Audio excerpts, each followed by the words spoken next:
হযরতে হাসান কাঁদে আর বলে, ভাই হুসাইন, মনে হয় আর আমি দুনিয়ায় বেশিক্ষণের সময় নাই। ভাই হুসাইন, এখনই মনে হয় আমাকে দুনিয়া থেকে বিদায় নিতে হবে। হযরতে হুসাইন কেন নানা যখন মিরাজ শরীফে গিয়েছিল, নানা জান আল্লাহ পাকের জান্নাত জাহান্নামখানা ঘুরে ঘুরে তাকিয়েছিল। নানা জান আল্লাহ পাকের জান্নাতের মধ্যে দুইটা ঘর দেখিয়েছিল, একটা হলো সবুজ বর্ণ আর একটা হলো লাল বর্ণ। নানা জান হযরতে জিবরাইল আমিনকে বলেছিলেন, এ হযরতে জিবরাইল, বলো তো দেখি আল্লাহ পাক জান্নাতে এই দুইটা ঘর কাদের জন্য বানিয়েছে? হযরতে জিবরাইল আমিন বলে, ইয়া রাসূলুল্লাহ, হাবিবাল্লাহ, আল্লাহ পাক জান্নাতে এই দুইটা বর্ণের ঘর আপনার দুই নাতির জন্য বানিয়েছে। সবুজ বর্ণের ঘরটা হলো আপনার বড় নাতি নওসায় রাসূল ইমামে হাসানের জন্য বানিয়েছে। কেননা আপনার উম্মতদের মধ্যে একদল মুনাফিক উম্মতি আপনার বড় নাতি ইমামে হাসানকে বিস্মান করিয়ে শহীদ করাবে, সেই জন্য তার গোটা চেহারাটা সবুজ বর্ণ ধারণ করবে। সেই জন্য আল্লাহ পাক জান্নাতে সবুজ বর্ণের ঘরটা ইমামে হুসাইনের জন্য বানিয়েছে। তবে লাল বর্ণের ঘরটা কার? কেননা আপনার উম্মতদের মধ্যে একদল মুনাফিক উম্মাত আপনার ছোট নাতি নওসায় রাসূল ইমামে হাসান ইমামে হুসাইনকে এমন নির্মমভাবে শহীদ করবে, গোটা কারবালা প্রান্তরটা লাল আর লাল হয়ে যাবে। এই জন্য আল্লাহ পাক লাল বর্ণের ঘরটা আপনার ছোট নাতি ইমামে হুসাইনের জন্য বানিয়েছে। হযরত ইমামে হাসান কাঁদে আর বলে, ভাই হুসাইন, তবে আমি দুনিয়া থেকে বিদায় নেব, তবে ভাই তুমি ন্যায়ের পথে থাকবে, হকের পথে থাকবে। ন্যায়ের পথে থাকতে যদি তোমাকে জান দিতে হয়, তাতেও তুমি রাজি হয়ে যাবে। আরেকটু জোরে হবে না? হযরতে ইমামে হাসান রাদিয়াল্লাহু তাআলা আনহু হুজুর শহীদ হয়ে গেলেন, ইন্তেকাল হয়ে গেলেন। শহীদ হয়ে যাওয়ার পর হুজুরকে দাফনস্থ করে দেওয়া হলো। এদিকে কুফার মানুষেরা সবাই যখন ইমাম হাসান হুজুর শহীদ হয়ে গেছে, প্রতিটা এলাকার মানুষেরা চায়, হুসাইন, আমরা এজিদের খলিফা আমরা মানব না, হুজুর আমরা আপনাকে খলিফা হিসাবে দেখতে চাই, হুজুর আপনি খলিফা হন। ইমামে হুসাইন বলে, না, আমি খলিফা হতে চাই না, আমি দিনের স্বার্থে তোমাদের জন্য তোমাদের সাথে আছি, তোমাদের প্রতিটা সাহায্য করব, কিন্তু আমি হতে রাজি নই। বারবার করে ইমামে হুসাইনকে পিরাপিরি করে ইমামে হুসাইন রাজি হলো না। এরকম ভাবে কিতাবে বর্ণিত এসেছে, কুফাবাসীরা ইমামে হুসাইনকে একটার পর একটা চিঠি লিখে, হুসাইন আপনি কুফাতে আসুন, আমরা আপনাকে খলিফা বলে মানব। হুসাইন তাদের চিঠি অ্যাকসেপ্ট অ্যানসার দেয় না। এরকম ভাবে কিতাবে এসেছে 150 অধিক চিঠি এসেছিল। কত? 150 অধিক। লাস্ট চিঠিটা যে এসেছিল, সেই চিঠিটায় লেখা ছিল, হুসাইন, আমরা কুফাবাসীরা, হুজুর আমাদের এখানে যদি আপনি না আসেন, আমরা দিন থেকে দূরে সরে যাব। হুজুর আল্লাহ দিনের স্বার্থে, হুজুর দিনকে জিন্দা করার স্বার্থে আপনি কুফাতে আসুন। এই কথা, এই চিঠিটা ইমাম হুসাইনের অন্তরে ক্রাশ সৃষ্টি করলো। মনে মনে ভাবলো যে আল্লাহ জান চলে যাবে, আল্লাহর দিনকে জিন্দা করার জন্য হুসাইন কুফাতে যাবে। জোরে বলে, আরেকটু জোরে হবে না? এরকম ভাবে হুসাইন তিনি রাজি হয়ে গেলেন। তাই তিনি কি করলো, তার চাচাতো ভাই মুসলিম বিন আখিরকে কুফার পাঠিয়ে দিলেন, যাও মুসলিম, তুমি কুফার অবস্থা দেখবে যাও। মুসলিম বিন আখির কুফায় চলে আসলেন। তখন কুফার গভর্নর ছিল আপনার নমান বিন বাসির। কি নাম বললাম? নমান বিন বাসির। খুব সাদা অন্তরের মানুষ ছিল। জোরে বলবেন না? আওলাদে রাসূলকে সম্মান করত, আওলাদে রাসূলকে ভালোবাসতো নমান বিন বাসির।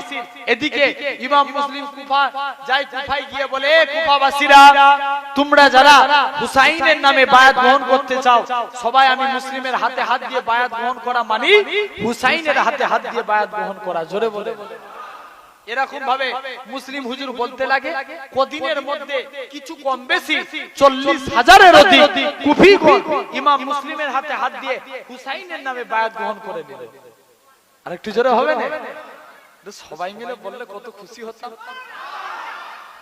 জি সবসময় এই আওয়াজ দিতে একটু তাকবীর দেখি তো না রে তাকবীর। মানুষ অনেক চালাক, বলে হুজুর যখন তাকবীর দিবে তখন জোরে জোরে বলবো, আর তারপরে আর বলবো না। একটা দিন এসেছি আপনার পীরের বাচ্চা একটু জোরে জোরে বলে না রে তাকবীর, না রে তাকবীর। আল্লাহ পাক কবুল করেন। ইমামে হুসাইন মুসলিম এরকম ভাবে, তাহলে তখন কুফার গভর্নর নোমান বিন বাসির ছিল, মুসলিম যা করে যাচ্ছে কোনো কথা বলে না।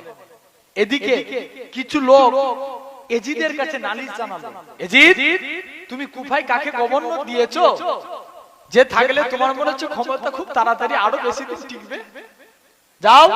তখন এজিদ কি করলো, আপনার নোমান বিন বাসিরকে কুফার গভর্নর থেকে সরিয়ে দিয়ে রক্ত পিয়াসু শয়তান মুনাফিক উবাইদুল্লাহ বিন জিয়াদকে কুফার গভর্নর নিযুক্ত করে দিল।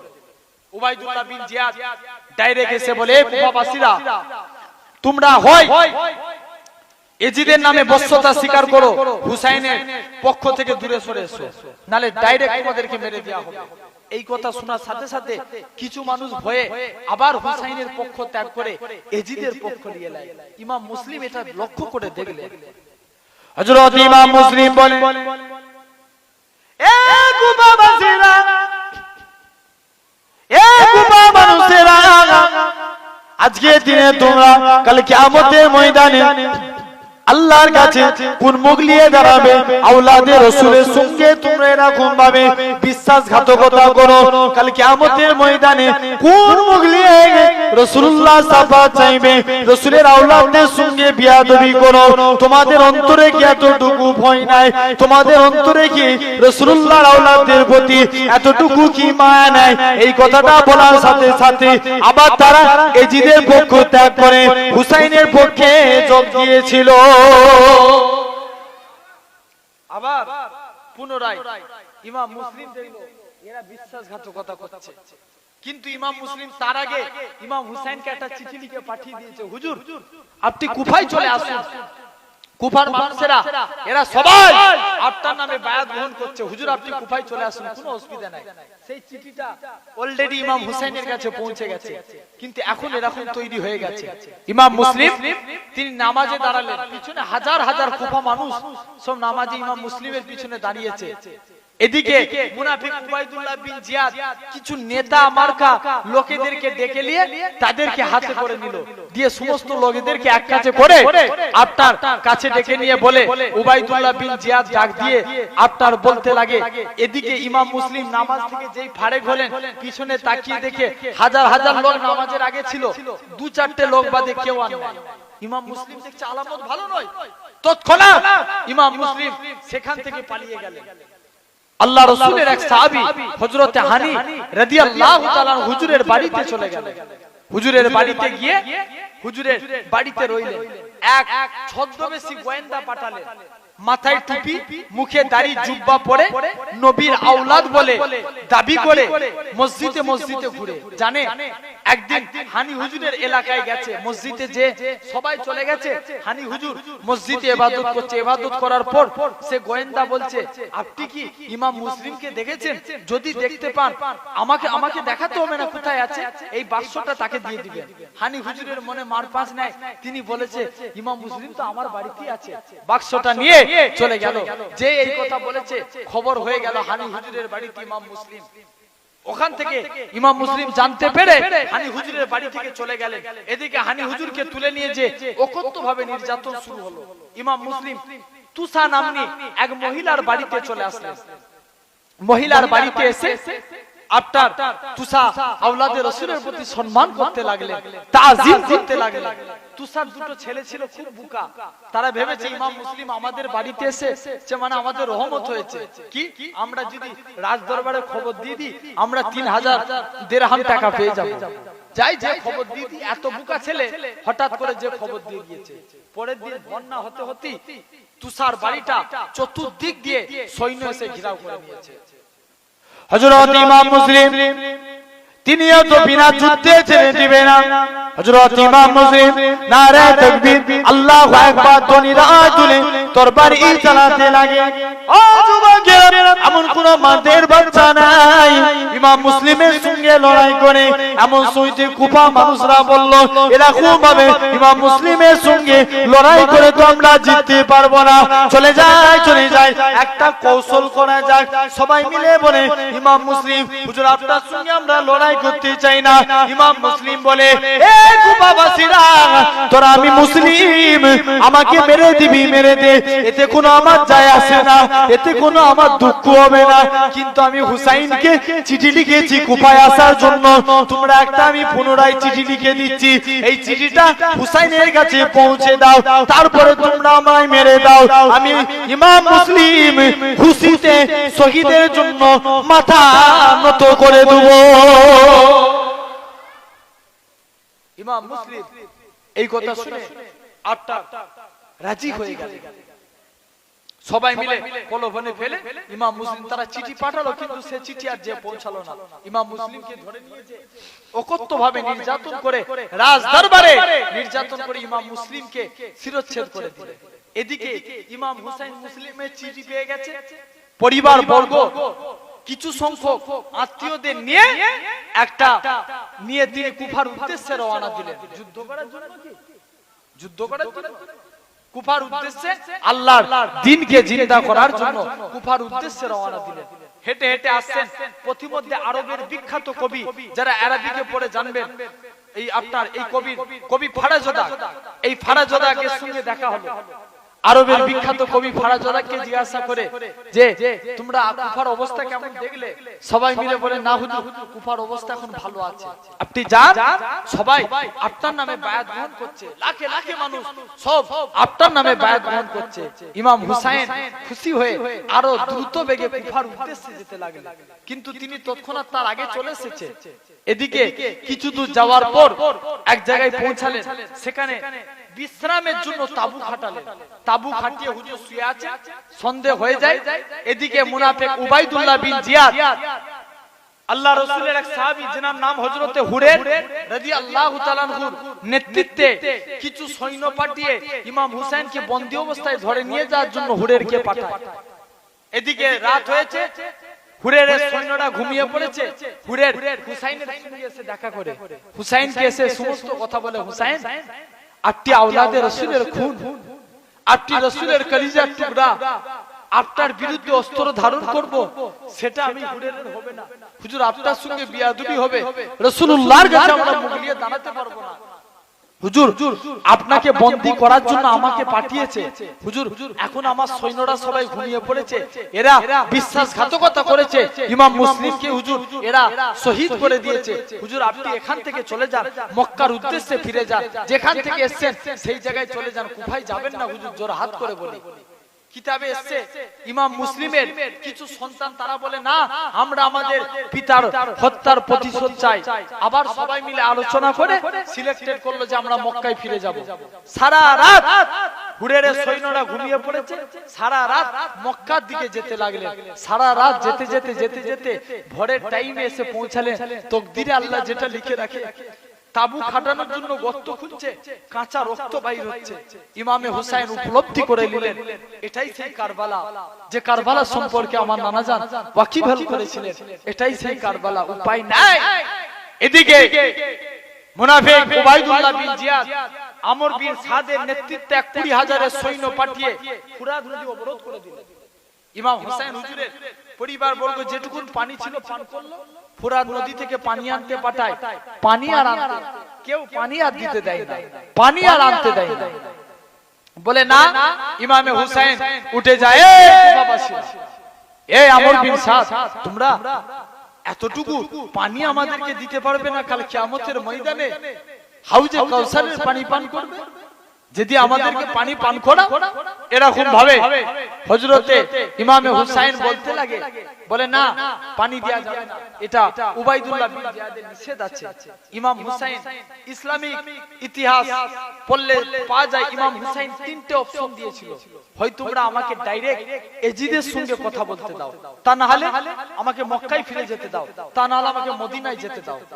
আমর বিন সাদ উবাইদুল্লাহ বিন জিয়াদকে চিঠি করে পাঠায়, হুসাইন এরকম বলছে, উবাইদুল্লাহ বিন জিয়াদ বলে তোমাকে মীমাংসা করানোর জন্য পাঠাইনি, আমরা যুদ্ধ চাই, হুসাইনকে বন্দী চাই, বন্দী করে নিয়ে আসো।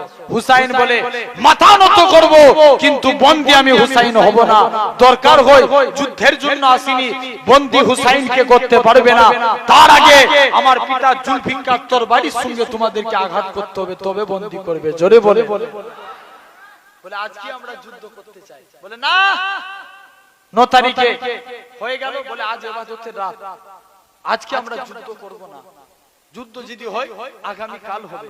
হুসাইন হুজুর ইবাদতের রাত, নানা জানের পাগড়ি, নানা জানের জুব্বা, আপনার দুলদুলের পিঠে সওয়ার হলে পিতা জুলফিকার তলবার নিয়ে আমর বিন সাদের দিকে চলে গেলেন। কুফার 20,000 সশস্ত্র, 20,000-এর বেশি সৈন্য সব দাঁড়িয়ে আছে। ইমাম হুসাইন ভাষণ দিতে লাগে, এ কুফাবাসীরা, তোমাদের অন্তরে কি এতটুকু মায়া নাই? তোমাদের অন্তরে কি এতটুকু ভালোবাসা নাই আমি হুসাইনের প্রতি? যে হুসাইন জান্নাতি যুবকদের সর্দার হবে, সেই হুসাইনের বিরুদ্ধে তোমরা অস্ত্র ধারণ করছো? তোমাদের অন্তরে কি এতটুকু মায়া নাই? তোমরা সেই হুসাইনের বিরুদ্ধে অস্ত্র ধারণ করছো? হযরত হুসাইন বলে, এ কুফাবাসীরা, ইবনে জিয়াদের সৈন্যরা, আমি হুসাইনের মুখাপেরা, কোন হুসাইনের বিরুদ্ধে তোমরা অস্ত্র ধারণ করেছো? যে হুসাইনের নামে নাকি তোমরা নামাজের মাধ্যমে দোয়া করো, আল্লাহুম্মা সাল্লি আলা মুহাম্মাদ ওয়া আলা আলি মুহাম্মাদ, আল্লাহুম্মা বারিক আলা মুহাম্মাদ ওয়া আলা আলি মুহাম্মাদ। যে হুসাইনের নামে নাকি তোমরা নামাজের মাধ্যমে দোয়া চাও, সেই হুসাইনের বিরুদ্ধে তোমরা অস্ত্র ধারণ করেছো। এই কুফাবাসীরা, এই ইবনে জিয়াদের সৈন্যরা, আমি হুসাইনের মুখাপেরা, কোন হুসাইনের বিরুদ্ধে তোমরা অস্ত্র ধারণ করেছো? তোমরা কি জানো? আমার নানাজান, আমি হুসাইন শিশু বেলায় আমার নানাজান সিজদাবনত অবস্থায়, নামাজরত অবস্থায় ছিল।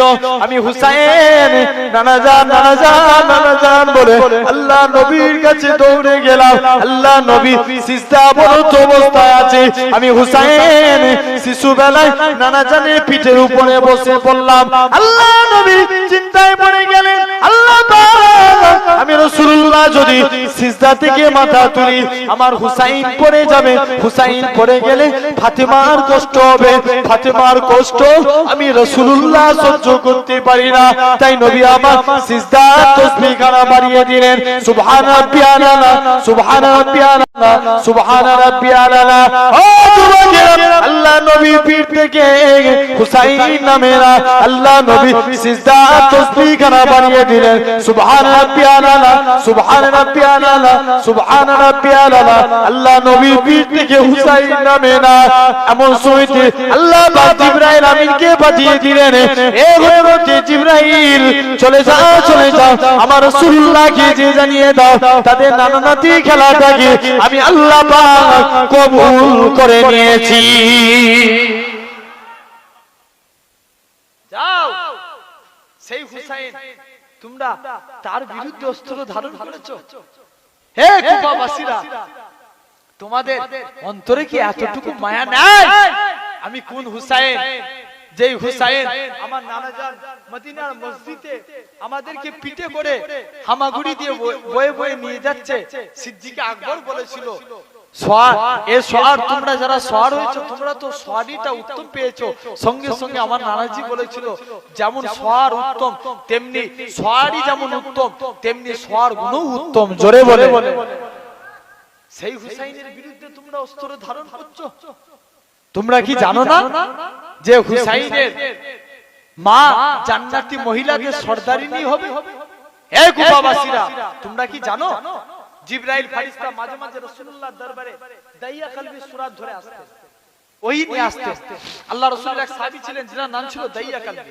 একদিন জিবরাইল ফেরেশতা দাইয়া কলবি সূরা ধরে আল্লাহ রাসূলের দরবারে আসছেন, চুপ করে এসে বসে আছে।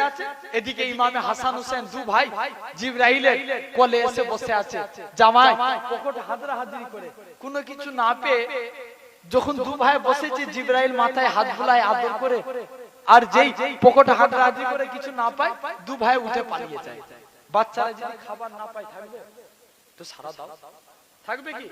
থাকবে না।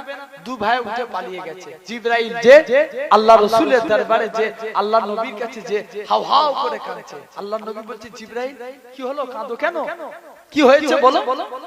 হযরত জিবরাইল আমিন বলে, ইয়া রাসূলুল্লাহ হাবিবাল্লাহ, ইয়া রাসূলুল্লাহ হাবিবাল্লাহ, হুজুর আজকে দিনে আমি যখন দাইয়া কলবি সূরা ধরে আপনার দরবারে এসেছি, আপনার দুটো নাতি নাওসায় রাসূল ইমামে হাসান হুসাইন রাদিয়াল্লাহু তাআলা আনহুমা, হুজুর আজকে দিনে আমি জিবরাইলের কাছে যাই, হুজুর আমি জিবরাইলের কোলে যেয়ে বসে আমি জিবরাইলের অন্তরটা ভরে যাই, ইয়া রাসূলুল্লাহ হাবিবাল্লাহ, আমি জিবরাইল বড় খুশি হয়ে যায়, আমি জিবরাইল তাদের মাথায় হাত বুলাতে লাগি, ইয়া রাসূলুল্লাহ হাবিবাল্লাহ, হঠাৎ করে দেখি হুজুর আমি কোনো কিছু আমার পকেট হাতড়াহাতড়ি করে কোনো কিছু না পেয়ে, ইয়া রাসূলুল্লাহ হাবিবাল্লাহ, কোনো কিছু না পেয়ে আপনার দুটো নাতি ইমামে হাসান হুসাইন আমার কাছ থেকে উঠে পালিয়ে আসে, ইয়া রাসূলুল্লাহ হাবিবাল্লাহ, এই জন্য আমি জিবরাইল কাঁদি।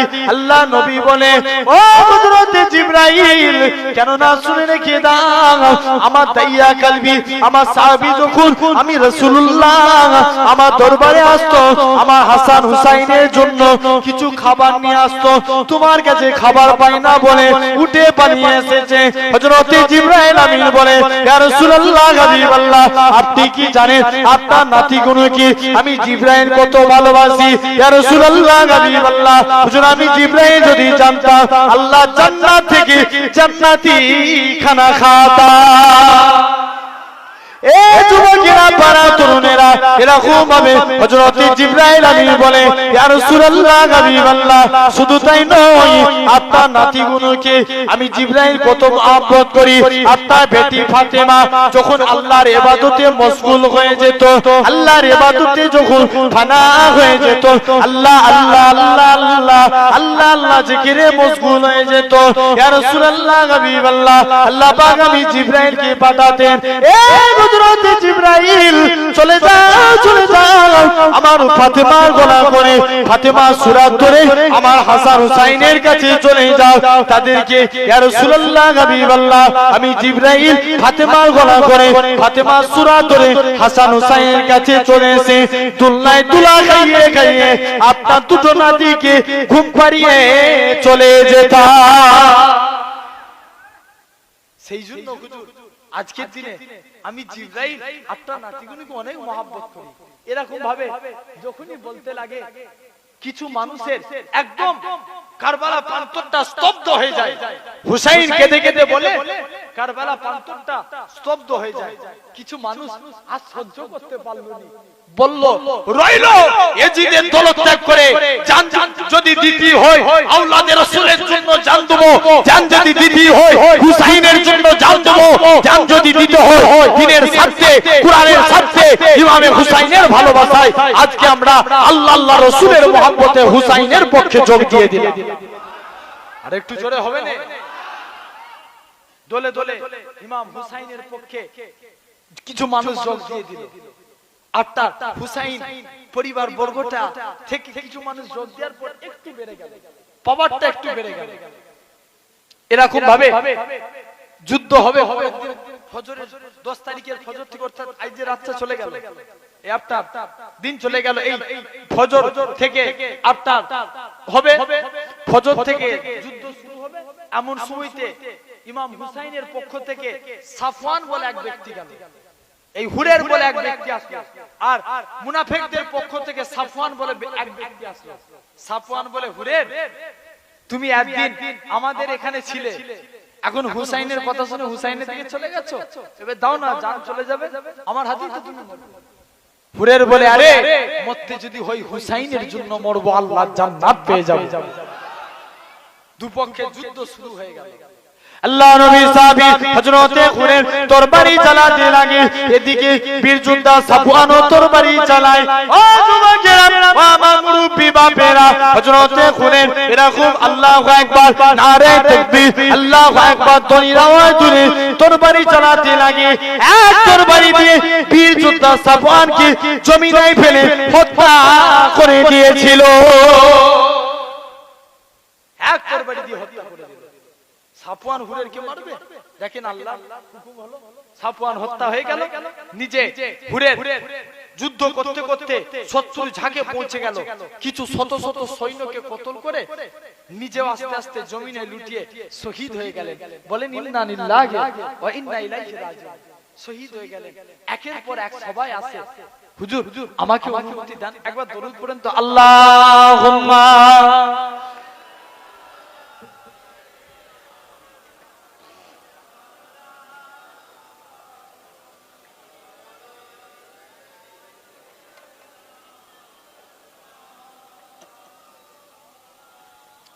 দরুদ শরীফ আল্লাহুম্মা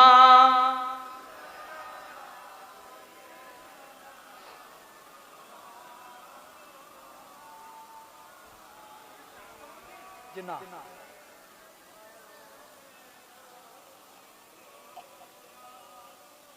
আল্লাহুম্মা সাল্লি আলা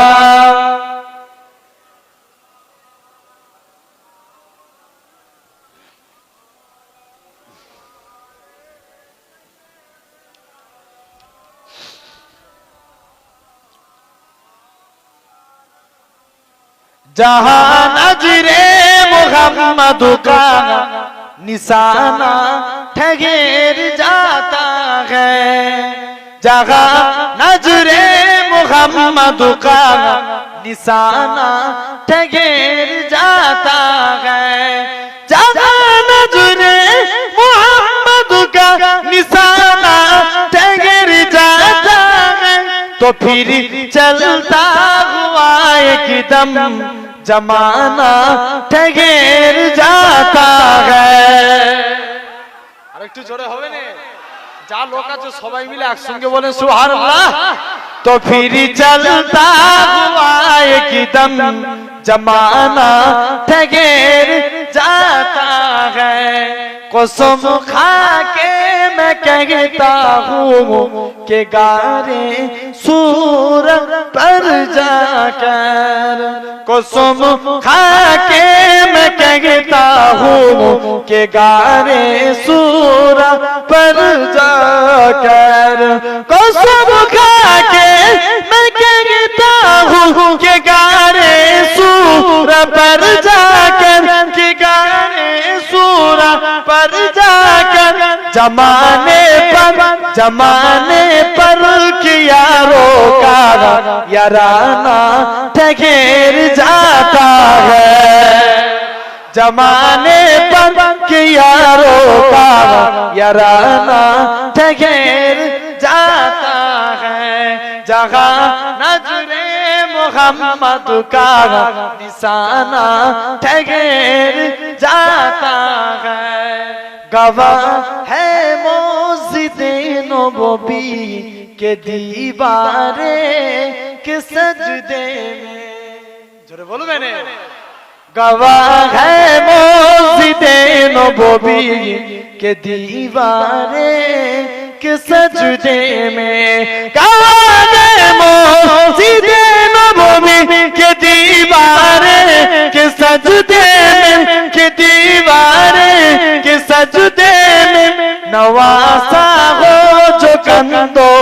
पर, नवासा हो जो कंधों पर, तो आना ठहर जाता है, नवासा हो जो कंधों पर, तो आना ठहर जाता है, जहाँ नजरे मोहम्मद का निशाना ठहर जाता है, जहाँ हो बचाना है, जगह बातिल मिटाना है।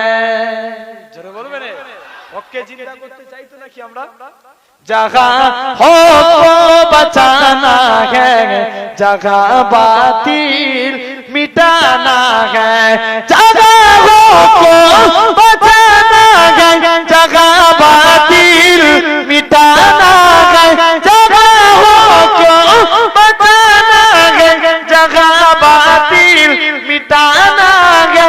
वहाँ मेरे मोहम्मद का दीवाना ठहर जाता है। একটু জোরে হবে না वहाँ मेरे मोहम्मद का दीवाना ठहर जाता है। अल्लाहुम्मा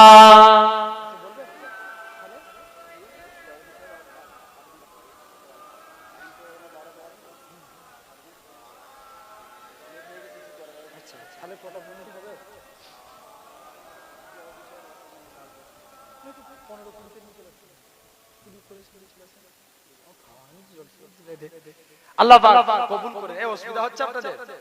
জি আমার বাপ ভাইরা, তো এরকম ভাবে আস্তে আস্তে করে একের পর এক যেই আসে যুদ্ধ করে শহীদ হয়, আটটা নিজেরা হাজার হাজার সৈন্যকে কতল করে শহীদ হয়। জৈনবের দুই কন্যা পুত্র ছিল, যেনাদের নাম ছিল মুহাম্মদ আর আউন। দুই পুত্রে ইমাম হুসাইনের ভাগনা, দুই পুত্রকে জৈনব আপনার হুসাইন আলী কন্যা জৈনব ডেকে বলে যে এরকম হুসাইনের বোন জৈনব এরকম ভাবে ডেকে বলে যে আমার সন্তানরা আই তোমার মামার ঘর দুর্দিনে তোমরা যাও জিহাদের ময়দানে যাও। দু ভাই আউন প্রথমে চলে যায়, বিদ্যুতের বেগে লড়াই করতে চলে যায়। আপনার যুদ্ধ করতে করতে তিনি আপনার বীর বিক্রমে লড়াই করে যায়। এদিকে তিনি হঠাৎ করে দেখতে পাওয়া যায় তিনি জমিনায় পড়ে শহীদ হলেন।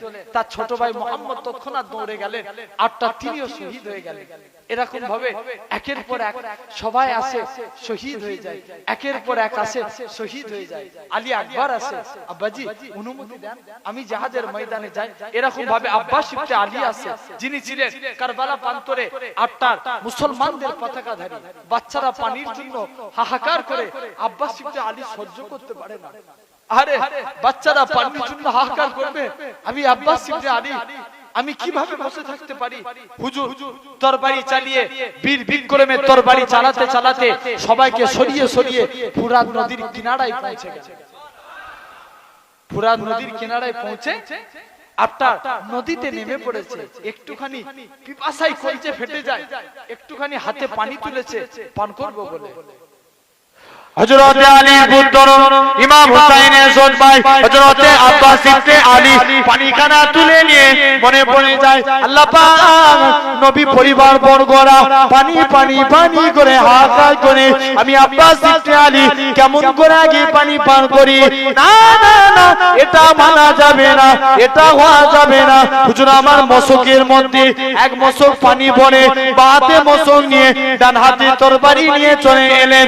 মশক নিয়ে মনে মনে করে আল্লাহ পাক এই মশকের পানিটা আমি তাঁবুর মধ্যে পৌঁছে দেব, তাহলে আমার আজকের দিনে বাচ্চারা পানির পিপাসা থেকে বেঁচে যাবে।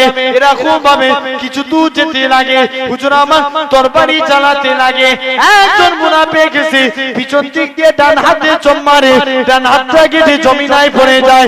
বাতে করে মশক হযরত আব্বাস ইবনে আলী কাঁদে আর বলে আল্লাহ পাক আমার একটা হাত কাটা হয়েছে তো কি হয়েছে, এখনো তো আমার জান বেঁচে আছে।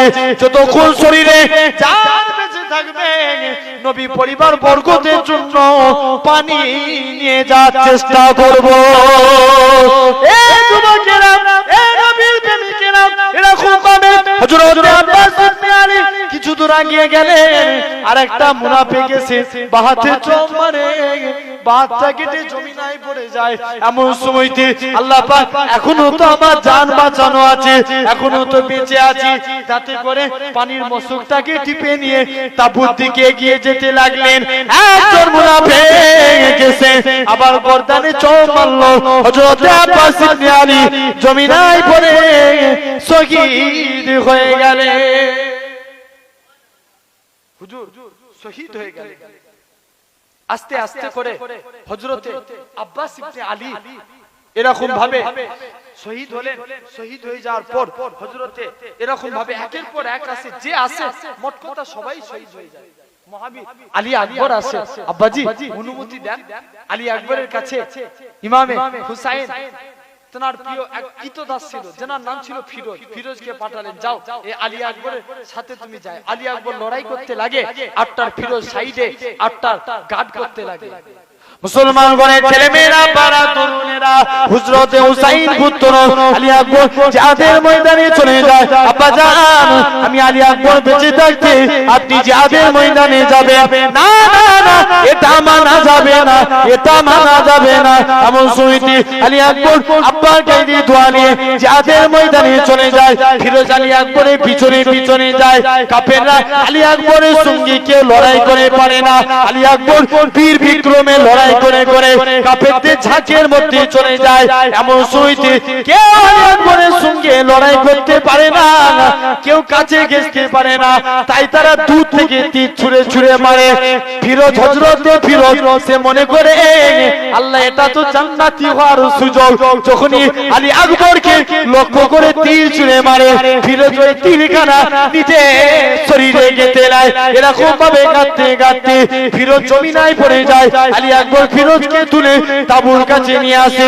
ফিরোজ শহীদ হয়ে যায়। আলী আকবর আবার জিহাদের ময়দানে যুদ্ধ করতে করতে পানি শূন্য তো কলজে ফেটে যায়। হুজুর আমার যুদ্ধ করতে করতে শহীদ হয়ে গেলে।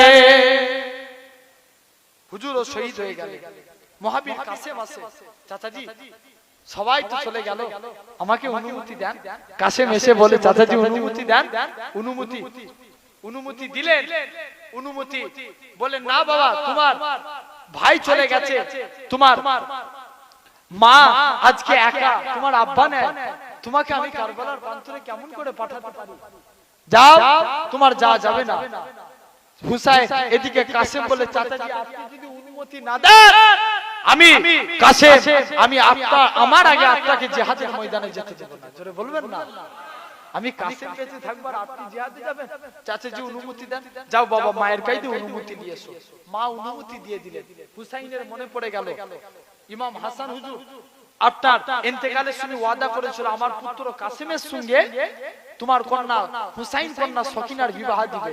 ওই দুঃখের মধ্যে কাসেমের সঙ্গে সকিনার বিবাহ দিয়ে দিল। বিবাহ হয়ে গেল।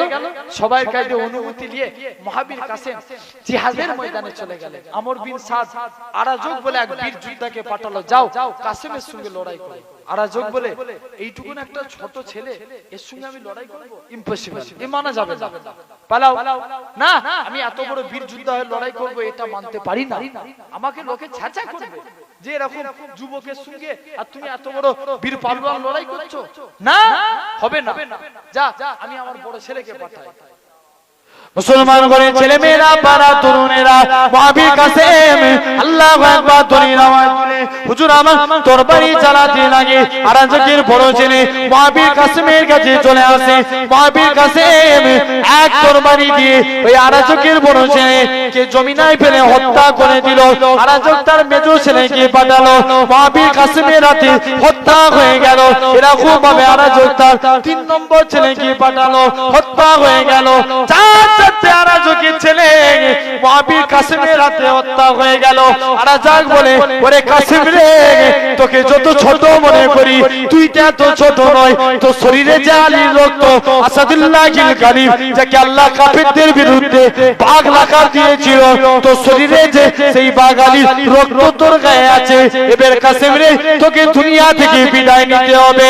ও যুবকেরা, ও প্রেমিকেরা, আরাজকের খুব ভাবে মহাবীর কাসেমের কাছে চলে আসে। বীর বিক্রমে লড়াই শুরু হয়ে গেল। মহাবীর কাসেমও তরবারি চালায়, আরাজকও তরবারি চালায়। মহাবীর কাসেম নারে তাকবীর আল্লাহু আকবার ধ্বনির আওয়াজ তুলে এক তরবারি দিয়ে বীর যোদ্ধা আরাজককে হত্যা করে দিল।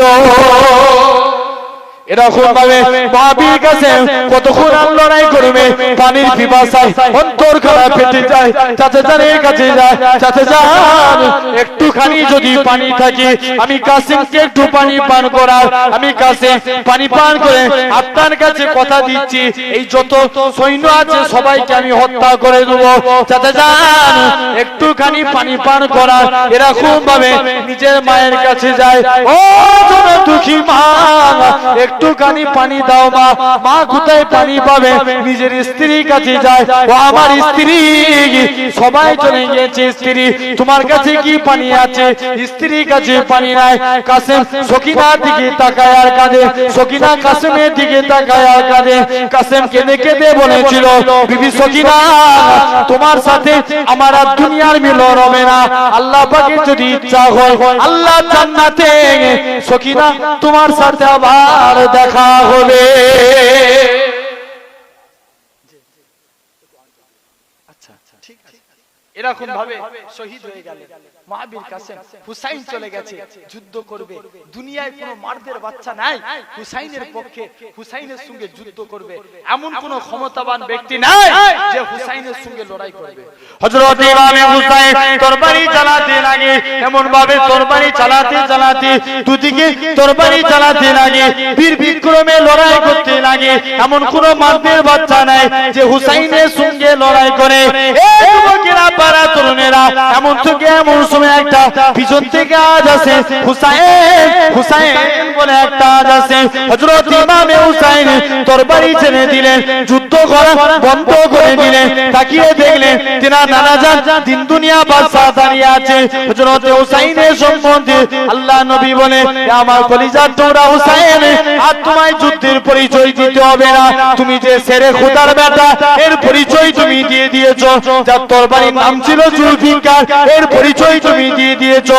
এই হযরত হুসাইন আমি তোমার নানাজান কেন তোমায় কারবালা প্রান্তরে পাঠিয়েছি, হুসাইন রে তুমি যে শহীদ হয়ে যাবে, তুমি যে মারা যাবে, তোমার এই রক্তগুলো আমি তোমার নানাজান খালি বোতলের মধ্যে করে রাখবো, কাল কিয়ামতের ময়দানে আমার উম্মত উম্মতিরা যখন তারা হবে গুনাহগার, যখন তাদের মিজানে দাড়ি পাল্লায় আমলনামা ওজন করা হবে, তখন তাদের নেকির পাল্লাতে তোমার এক তোমার রক্ত দিয়ে দেবো, যার উসিলাতে আল্লাহ পাক আমার উম্মত উম্মতিদের নেকির পাল্লা ভারী করে দিবে।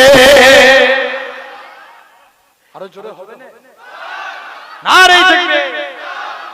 আল্লাহ পাক কবুল করেন। তাহলে সেই হুসাইন সিরেফ আপনার আমার জন্য শহীদ হয়েছে, তারা আল্লাহর গোলাম হয়েছে। আপনাকে আমাকে হওয়া লাগবে না লাগবে না? জোরে বলে বলছি হওয়া লাগবে না লাগবে না? আল্লাহর গোলাম হতে চাই না চাইনি? একটু সারা দাও আল্লাহ গো, আমি কাদেরকে নিয়ে পড়েছি একটু কথা বলো। আমরা আল্লাহর গোলাম হতে চাই তো নাকি? কারা কারা চায় একটু হাত তুলে দেখান তো দেখি। নারে তাকবীর! আল্লাহু আকবার!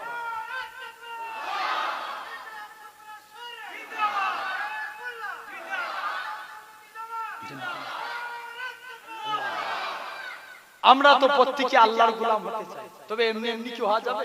একদম টাইম সংক্ষেপের দিকে হুজুরও চলে আসছে প্রায়, তাই তো?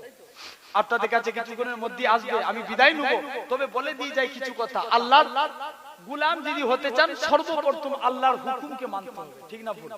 জোরে বলে। এখন ধরে আমরা আল্লাহর হুকুম নামাজকে আদা করতে হবে, ঠিক না? এটা তবে তো আল্লাহর গোলাম হতে পারবে। আল্লাহর প্রতিটা নামাজের অনেক ফজিলত আছে। এরকম ভাবে রাসূলুল্লাহ সাল্লাল্লাহু আলাইহি ওয়াসাল্লাম শুধু ফজর, রাসূলুল্লাহ বলেন যদি তোমরা দেহের সৌন্দর্য আনতে চাও, শরীরের নুরানি জ্যোতি আনতে চাও, তোমরা ফজরের সালাত আদায় করো, আল্লাহ তোমাদের শরীরের মধ্যে সৌন্দর্য আনিয়ে দেবে। আরেকটু জোরে হবে না? এরকম ভাবে ফজরের অনেক ফজিলত আছে। রাসূলুল্লাহ সাল্লাল্লাহু আলাইহি ওয়াসাল্লাম বলছেন যে ব্যক্তি এই আজকে ধরেন ফজরের নামাজ আদায় করলো, পরের দিন ফজর পর্যন্ত সে ব্যক্তিটা আল্লাহর জিম্মায় থাকবে। শুধু তাই নয়, যে ব্যক্তি ফজরের নামাজ পড়ে দুনিয়ায় বেরিয়ে গেল, আল্লাহ তার সারা দিনের রুজির জিম্মাদার হয়ে গেল। তাহলে আল্লাহর গোলাম এমনি এমনি হওয়া যাবে না, আল্লাহর হুকুমকে মানতে হবে। তাহলে নামাজ পড়ার দরকার আছে না নাই? প্রতিটা মানুষের জন্য দেখবেন, মানুষ লকডাউন ওয়ানে অনেক নামাজি বেড়েছিল না কমেছিল? বাড়ে না? মসজিদ কাতার ভর্তি হয়ে যেত একদম লোক। আপনার এত মসজিদে জামাত দেখবেন লাইন দিয়ে লোক দাঁড়িয়ে আছে নামাজের জন্য। আর দেখেন যে আস্তে আস্তে করোনা পুরনো হতে লাগলো, সব নামাজি গায়েব হয়ে গেল, ঠিক কি না?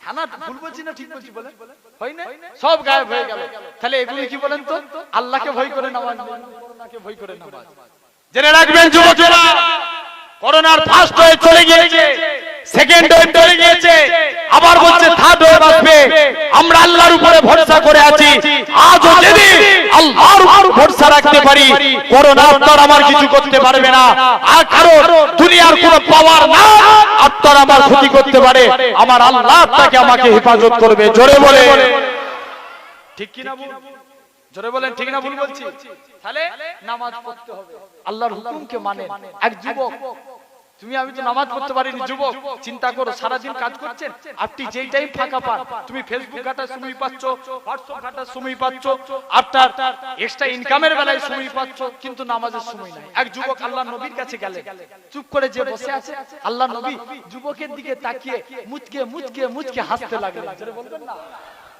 যুবকের দিকে তাকিয়ে মুচকি মুচকি হাসি দিলেন যুবক বাড়িতে চলে এসেছে কাজ করতে যায় রাসূলুল্লাহর মুচকি হাসির কথা মনে পড়ে যায় আর একটু জোরে বলো ঘুমাতে যাচ্ছে মনে পড়ে যায় রাসূলুল্লাহর মুচকি হাসি যুবক ছেলে কাজ করতে পারে না ঘুমাতে পারে না চিন্তায় পড়ে গেল যায় নবীর কাছে যায় যুবক ছেলে এই নিয়ত করে আল্লাহ রাসূলের হুজরা মুবারকের দিকে চলে গেলেন আল্লাহ নবীর সাহাবী যুবক ছেলে কানা আল্লাহ নবীর হুজরা মুবারকের দিকে চলে গেলেন আল্লাহ নবীর কাছে যায় এ হযরত মুহাম্মদ সাল্লাল্লাহু আলাইহি সাল্লাম হুজুর আজকে দিনে আমি আপনার কাছে এসেছি হুজুর আপনি আমার দিকে তাকিয়ে এসেছিলেন হুজুর আমি যখন কাজ করতে যাই আমার মনে পড়ে যায় আপনার মুচকি হাসি হুজুর আমি যখন ঘুমাতে যাই আমার মনে পড়ে যায় আপনার মুচকি হাসি ইয়া রাসূলুল্লাহ হাবিবাল্লাহ হুজুর আমি কাজ করতে পারি না হুজুর আমি ঘুমাতে পারি না ও যুবকেরা ও নবীর প্রেমিকেরা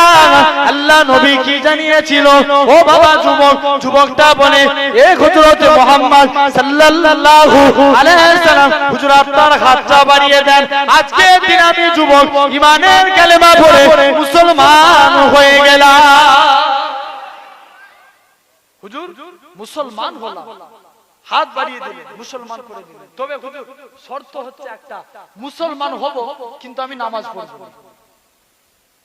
মুসলমান বলা যাবে কি আব্বা গুনো বলে একটু মুসলমান বলা যাবে বলছে ইয়া রাসূলুল্লাহ আমি মুসলমান হব কিন্তু নামাজ পড়ব আল্লাহ রাসূল বলছে যা বাবা যা তো যা মন চাই তুই করবি যা পালা যুবক চলে আসছে এসে সব বন্ধু বান্ধবরা নামাজ পড়ছে এখন বলেন তো কেউ যদি বিড়ি খোরের সঙ্গে ঘুরে সারা দেন কেউ যদি বিড়ি খোরের সঙ্গে ঘুরে বিড়ি খোর হবে আবার কেউ যদি নামাজির সাথে ঘুরে কি হবে নামাজি হবে যুবক সব বন্ধুরা নামাজ পড়তে যাচ্ছে যুবক মনে মনে করছে আমি তো রাসূলুল্লাহ সাল্লাল্লাহু আলাইহি ওয়াসাল্লামকে বলেলাম যে নামাজ পড়বো না আমার বন্ধুরা নামাজ পড়ে কেমন লাগে যাই নবীর কাছে যায় আবার দৌড়ে দৌড়ে গেছে হুজুর বিয়াদবি maaf করেন নামাজ পড়বো বলেছিলাম না তবে হুজুর আজকের দিন থেকে ওয়াদা করছি নামাজ পড়বো কিন্তু উযু করব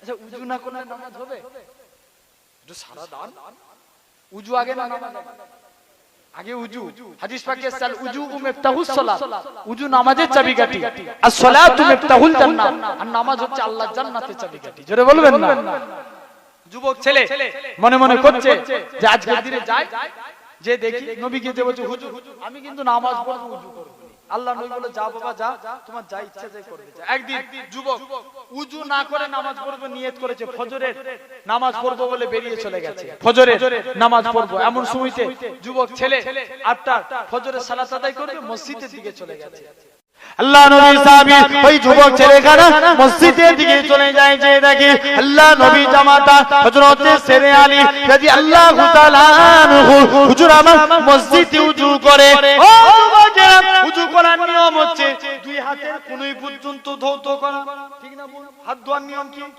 কোণই পর্যন্ত ধৌত করা হযরত আলী বগলের নিচু থেকে পানি দিয়ে ধৌত করে পা ধোয়ার নিয়ম হচ্ছে পায়ের ঘাট পর্যন্ত ধৌত করা হযরত আলী হাঁটুর নিচু থেকে পা ধৌত করে যুবক ছেলেখানা বলে হে হযরত আলী কি জন্য তুমি এত বেশি বেশি করে পানি দাও হযরত আলী বলতে লাগে ওগো বাবা যুবক আল্লাহ নবীর মুখ থেকে শুনেছি আল্লাহ নবী বলেছেন যে প্রকৃত উযুদার হবে যে প্রকৃত উযুকারী হবে উজুর পানি শরীরের যেই জায়গায় ঠেকবে খালি কিয়ামতের ময়দানে তার শরীরের ওই জায়গা থেকে নূর চমকাতে থাকবে।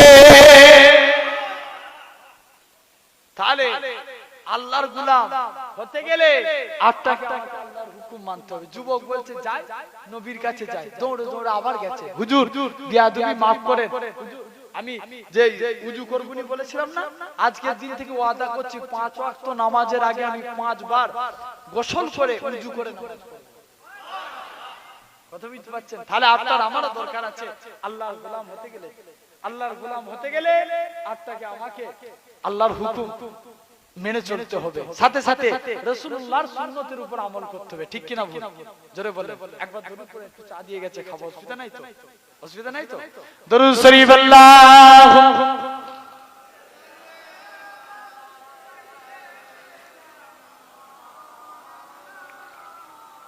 ভাইজান আচ্ছা ঠিক আছে। বাংলা না, বাংলা বলবো, বলছি বাংলা না উর্দু? যে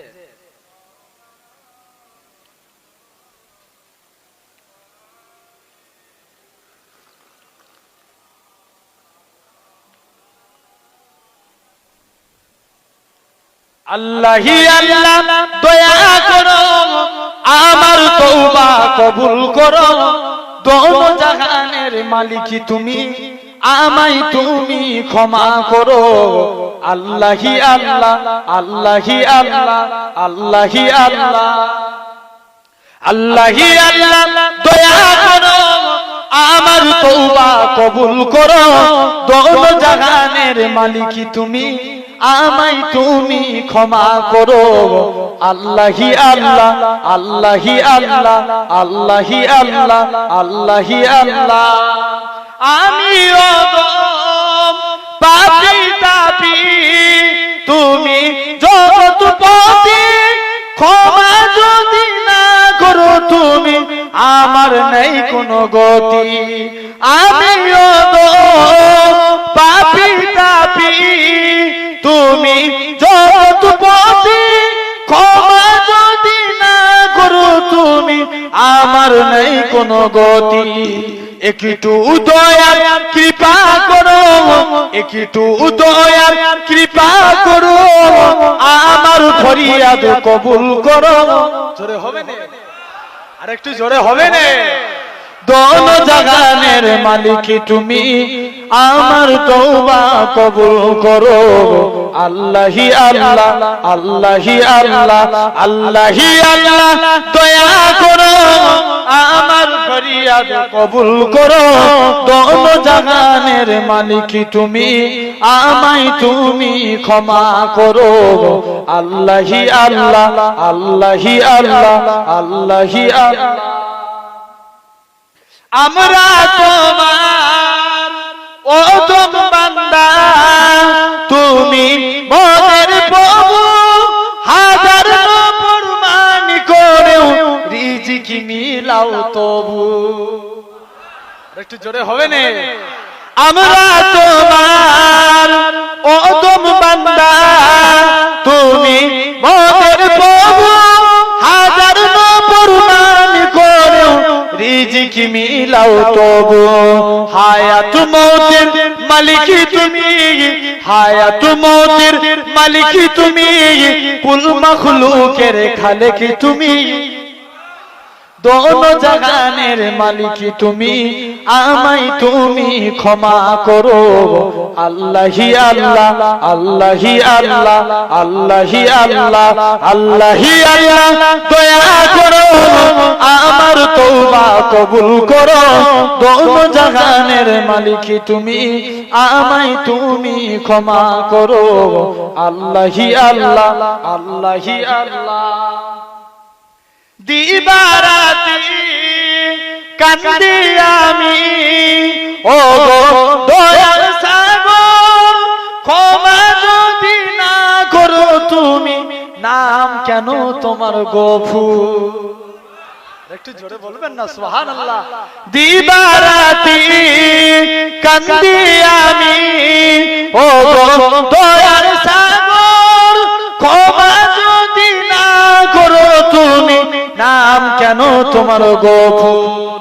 নূর নবীর ওসিলাতে, নূর নবীর ওসিলাতে, তোমার নামের বরকতে ছেড়ে হবে না। নূর নবীর ওসিলাতে, তোমার নামের বরকতে, দোনো জাহানের মালিক তুমি, আমায় তুমি ক্ষমা করো।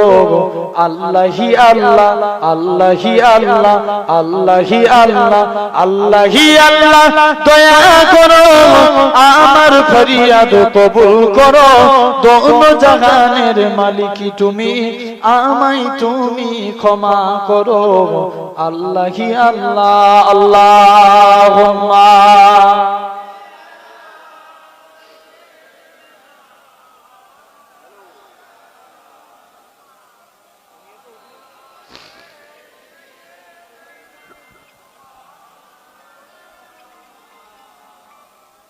আমার বাপ ভাইরা, যুবকেরা, তরুণেরা, আল্লাহ পাক রব্বুল আলামিন কবুল করেন আজকে এই মাহফিল। আল্লাহ পাক যতটুকু আমি গুনাহগার, আজকে যেহেতু এটা শহাদায়ে কারবালা ইমাম হাসান হুসাইন হুজুরের মহব্বতের মাহফিল, তাই সেই সম্পর্কে একটু আলোচনা করলাম। আল্লাহ পাক যদি তৌফিক দেয় ইনশাআল্লাহ, আল্লাহ যদি তৌফিক দেয় আবার আপনাদের সঙ্গে দেখা হবে। না বলে বাবা তুই যা জেলিয়েছিস সার্থকের আনলে তো আমরা, ঠিক কি না বলেন? কেউ কষ্ট পেয়েছে? কথাবার্তায় কষ্ট পেয়েছেন? কি বলেন আব্বাগুলো, কষ্ট পেয়েছেন? যদি কেউ কষ্ট পান আল্লাহর রাস্তে maaf করবেন। আল্লাহ যদি তৌফিক দেয় ইনশাআল্লাহ আবার আপনাদের কাছে দেখা হবে। তবে যাবার টাইমে বলে যায় রাসূলুল্লাহর গোলামতি করেন, আল্লাহ আপনাকে নবীর গোলাম বলে কবুল করে নেবে। নবীর গোলাম কি এমনি হওয়া যাবে? জোরে বলো, এমনি হওয়া যাবে? রাসূলুল্লাহর সুন্নতকে ভালোবাসা লাগবে না লাগবে না? আরে একটু হ্যাঁ না বলো। রাসূলুল্লাহ সুন্নতকে মহব্বত করতে হবে, কেন না আল্লাহ রাসূল বলছে, আল্লাহ নবী জানিয়ে দিয়েছেন, মান হাব্বা সুন্নতি, যে আমার সুন্নতকে ভালোবাসলো, ফাকাদ আহাব্বানি, সে আমি নবী আমায় ভালোবাসলো। জোরে বলবেন ওমান আহাব্বানি, যে আমি নবী আমায় ভালোবাসলো, কানা মাই ফিল জান্নাত, আমি রাসূলুল্লাহ কথা দিলাম তাকে জান্নাতে না নিয়ে যে আল্লাহর দয়ার জান্নাতে যাব না। তাহলে রাসূলুল্লাহ সুন্নতকে মহব্বত করবেন, আল্লাহ তাকে কবুল করে নেবে। জোরে বলেন সুবহানাল্লাহ, ঠিক কি না বল? তাহলে নবী সুন্নত দাই রাখবেন, আল্লাহ পাক কবুল করেন। আমাদের ভাই এসেছে, একটু তাকবীর দান, নারে তাকবীর, নারে তাকবীর, নারে তাকবীর। আচ্ছা আচ্ছা, আল্লাহ পাক কবুল করেন আমাদের। আসসালামু আলাইকুম, ভালো আছেন? ইমামতি ভালো আছেন? জি ভালো আছেন আলহামদুলিল্লাহ। যতটুকু বললাম সকলে আমার জন্য দোয়া করবেন, আল্লাহ যদি তৌফিক দেয় ইনশাআল্লাহ আবার দেখা হবে। কষ্ট পাননি তো আপনারা? জি ভাই বলে ভালোবাসবেন তো? কারা কারা অন্তর থেকে এই গুনাহগারটাকে ভাইয়ের মতো ভালোবাসেন তো হাত তুলে এখন তো দেখি। মুনাফিকি হাত নিতে গুলো একদম অন্তর থেকে বলছেন তো? নারে তাকবীর। আল্লাহ পাক কবুল করেন। সকলে আমার জন্য দোয়া করবেন, আমি আপনাদের জন্য দোয়া করি। একটু সালাম দেন। ওয়া আলাইকুম আসসালাম। আসসালামু আলাইকুম। দরুদ শরীফ আল্লাহুম্মা